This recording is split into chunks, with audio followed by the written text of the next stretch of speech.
गैर मुस्लिम शो करके वीज़ा लेने का हुक्म। ये खूब समझ ले, जो वीज़ा लेने के लिए अपने आप को गैर मुस्लिम शो करता है, चाहे उसकी नीयत सिर्फ वीज़ा ही की हो,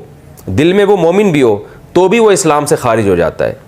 और उसका निकाह भी टूट जाएगा, मुर्तद लोगों की फहरिस्त में शामिल हो जाएगा। वो मर जाएगा तो उसका नमाज जनाजा जायज़ नहीं, मुसलमानों के कब्रिस्तान में उसको दफन करना जायज़ नहीं है, क्योंकि इसमें अल्लाह ताला ने कलमा कुफ्र बोलने की इजाज़त, यानी अपने आप को गैर मुस्लिम शो करने की इजाज़त सिर्फ उस सूरत में दी है जब आप जान बचाने के लिए यह काम करें। आपको ख़तरा हो कि अगर आपने अपने आप को मुस्लिम शो किया तो आपको कत्ल कर देंगे, तो ऐसी मजबूरी में तो आप अपने आप को गैर मुस्लिम शो कर सकते हो, और वो भी वक्ती तौर पर जान बचाने की हद तक। लेकिन वीज़ा लेने के लिए या किसी और काम के लिए अगर आपने गैर मुस्लिम शो कर दिया, ईसाई हिंदू शो कर दिया, तो शरीयत की नज़र में फिर आप इस्लाम से निकल गए, आपका निकाह भी टूट गया और मुर्तद हो जाएंगे। इसलिए ये हमाकत कभी भी नहीं करनी चाहिए दुनिया के चंद टकों की खातिर।